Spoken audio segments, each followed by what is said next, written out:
Mohon izin nama Yulianto, Komite SMP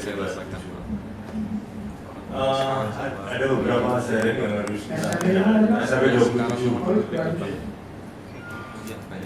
Mohon nanti untuk acara ngopi bareng Bapak, itu satu hal yang bagus. Tetapi coba kita nanti mainnya radio, karena permasalahan di SMP 27 mungkin akan lain dengan SMP Indonesia. Jadi radio supaya lebih kecil. Itu yang kami cermati, karena ketika bicara SMP 27 itu lingkungannya pemukiman.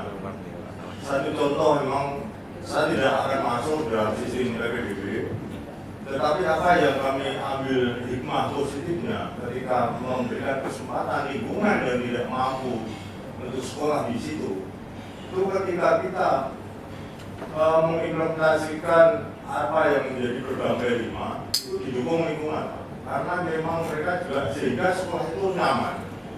Tidak ada lagi istilahnya premanisme, mobilisasi, sehingga itu yang saya harapkan, karena saya bicara sebagai tokoh, jadi harus jauh.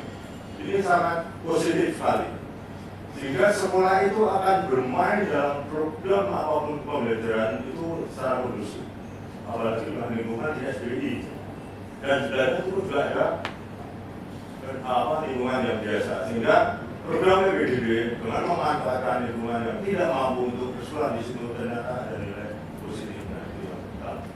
Yang kedua, Bapak Ibu, mohon, karena kadang kita sharing di SMP Gunung Pati, SMP 26 itu infrastruktur lingkungan. Ketika di SMP 27 itu jalan rusak, itu memang inilah yang menjadi kadang kayak kita berbahaya, lubang, itu memang harapan kita bersinergi di bidang pendidikan juga ada sampai situ. Di sebagai tokoh masyarakat lingkungan juga berperan, karena ada nyaman dalam satu depan lingkungan sekolah itu sangat. Karena setiap anak-anak kita pulang sekolah, hampir 1.000 orang tua pasti menunggu anak kita pulang sekolah.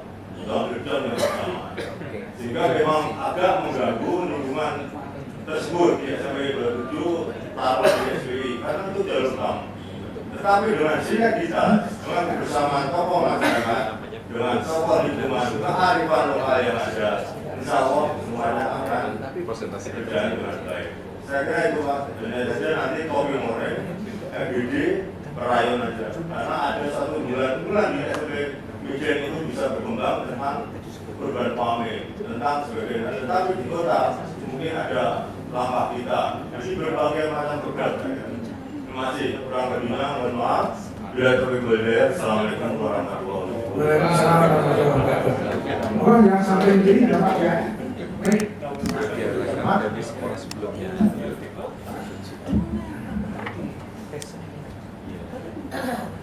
Assalamualaikum warahmatullahi wabarakatuh. Waalaikumsalam. Perkenalkan, saya Iman Setiono dari Ketua Komite SD Gayam Sari 02 Semarang. Kasih kesempatan. Terima kasih sekali atas kesempatan ini. Yang bisa tanyakan kayaknya dari diskusi ini, mulai pertama dan kedua ini kita kayaknya belum ada sebuah kesepakatan atau regulasi yang nanti bisa memberikan payung hukum kepada komite sekolah. Karena terus terang kayaknya pengumpulan yang dilakukan oleh komite sekolah di manapun, di sekolah manapun itu kayaknya tetap berdampak signifikan, serius terhadap kelangsungan jabatan kepala sekolah dan sebagainya. Sehingga kayaknya pada pertemuan ini kalau mungkin nanti bisa disepakati, jadi ada hasilnya apa gitu, ya mungkin ada regulasi lah. Jadi kalau komite itu boleh ngomong tapi dengan alasan apa begitu. Karena terus terang kondisi sekolah beda-beda. Jadi yang pertama saya harapkan itu sehingga tidak lagi muncul tadi ada BAP dan sebagainya. Yang kedua ini masalah kekerasan di sekolah. Selama ini kita tahu bahwa sekolah kita itu khususnya di SD itu sudah tertulis sekolah ramah anak, ya kan?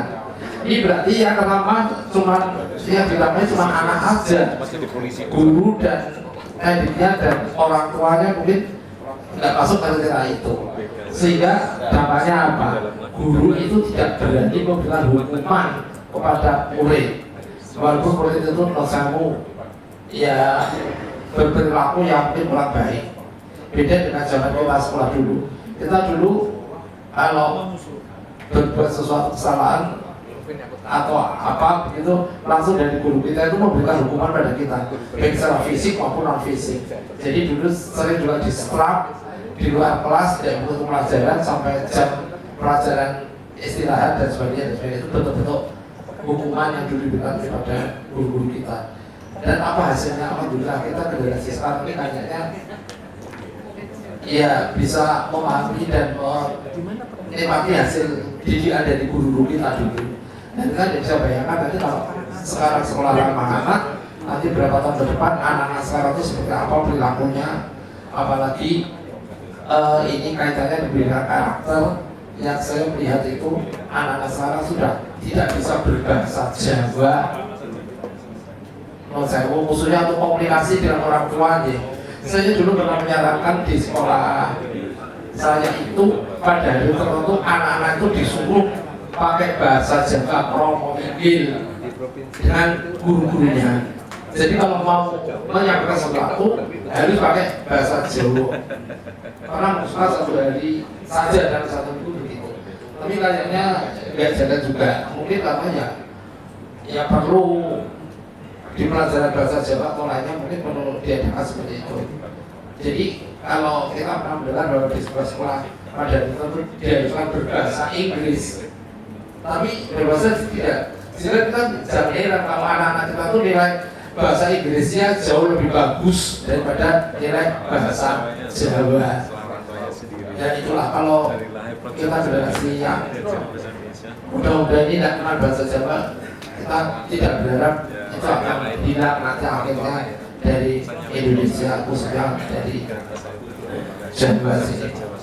Dan yang ketiga, ini saya setuju dengan usulan dari pertanyaan kedua tadi dari SMP 27.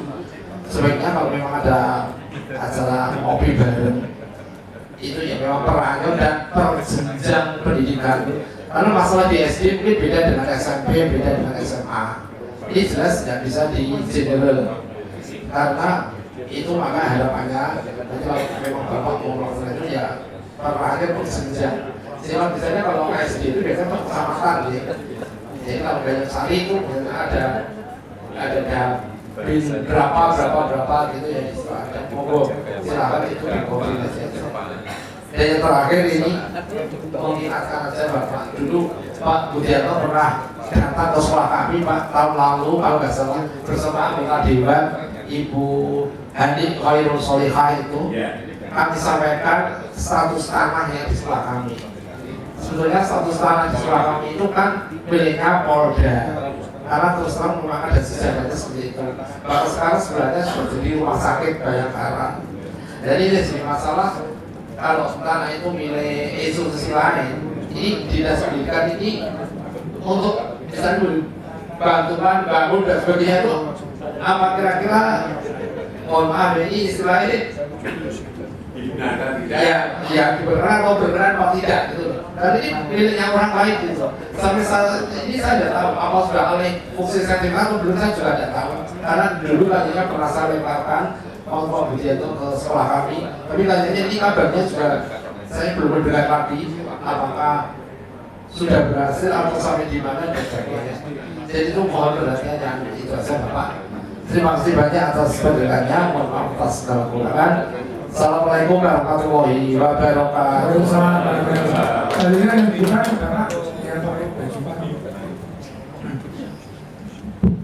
Terima kasih. Assalamualaikum warahmatullahi wabarakatuh. Langsung saja, sebetulnya hal yang akan disampaikan nama Kiswoyo dari SMKN 6 Semarang.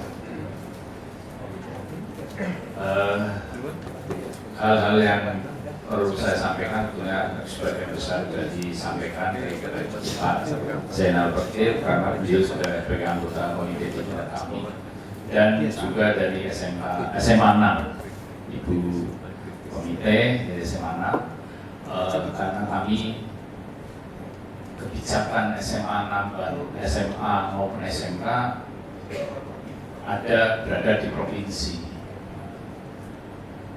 Sebetulnya kami banyak hal yang perlu disampaikan terkait dengan kondisi siswa, kreativitas siswa ini yang terhalang. Hampir untuk hubungan kami antara komite dengan sekolah sangat terus. Bahkan besok hari Jumat juga ada kegiatan jalan sehat, kami juga diminta untuk melepas dan sebagainya. Walaupun kami juga teragendakan dengan kegiatan PGRI di beberapa cabang, termasuk di Tembalang. Saya punya harapan, punya saya besar di Dinas Pendidikan Kota Semarang yang tadi saya sampaikan dengan adanya kopi bareng juga. Saya setuju dengan priorisasi maupun jenjang pendidikan harus diatur karena pasti berbeda permasalahannya antara jenjang pendidikan itu sendiri.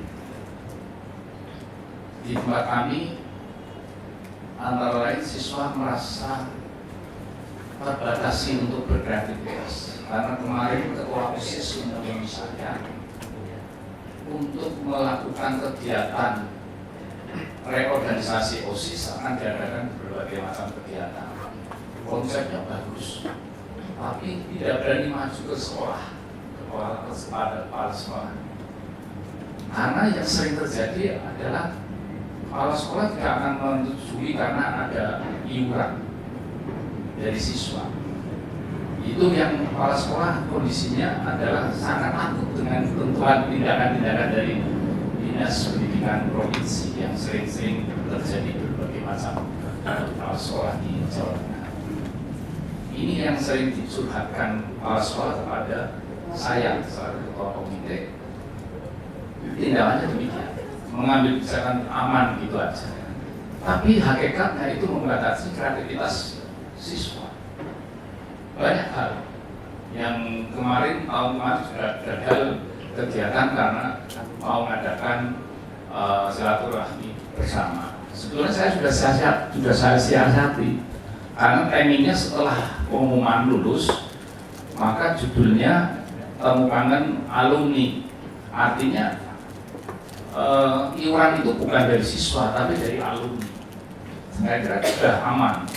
Tapi kepala sekolah kebetulan ternyata alumni itu siswa itu mungkin saking gemesnya dalam kegiatan itu tidak menghadirkan sekolah. Saya sebagai komite juga tidak setuju dengan sikap itu. Akhirnya batal kegiatan itu. Nah ini karena siswa merasa terbatasi oleh kebijakan kepala sekolah dalam hal berkreasi. Ini sampai saat ini sering menjadi masalah besar. Ini yang mestinya pada bulan November ini ada reorganisasi, ada kegiatan besar belum direkomendasi oleh kepala sekolah. Kepala sekolah sudah ketembusi, tapi ya itu karena mencari aman, alasannya begitu. Tidak ingin jadi permasalahan untuk kepala sekolah itu di Dinas Pendidikan. Saya punya harapan paling tidak untuk tingkat provinsi ada regulasi, ada perubahan kebijakan dengan pemimpinan baru, harapannya begitu. Dan kami sepakat karena kita berada di Semarang maka harus kolaborasi termasuk dengan Dinas Pendidikan Kota Semarang. Apapun kita sambut bersama-sama untuk memperbaiki kondisi sekolah. Dan apa yang tadi saya katakan bahwa SMA SMK nilainya rendah, rapotnya merah di penilaian secara akumulasi di Kota Semarang itu memang menjadikan dasar pemikiran kami untuk mencoba menggenjot supaya jadi hal yang baik. Saya kira ini dan hanya menyampaikan beberapa hal itu keprihatinan tentang kreativitas dari siswa yang merasa sangat dibatasi oleh kebebasannya untuk berkreativitas. Saya kira itu saja. Terima kasih. Assalamualaikum warahmatullahi wabarakatuh. Terakhir yang belakang yang satu lagi. Ya.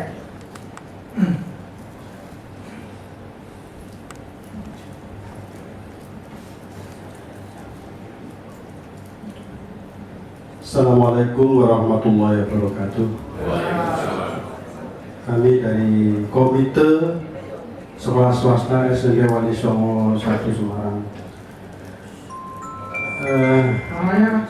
Namanya Abdul Majid. Ada semacam isu yang harus disikapi yang mengenai kebijakan Pemkot terhadap sekolah-sekolah swasta, khususnya di Wali Songo.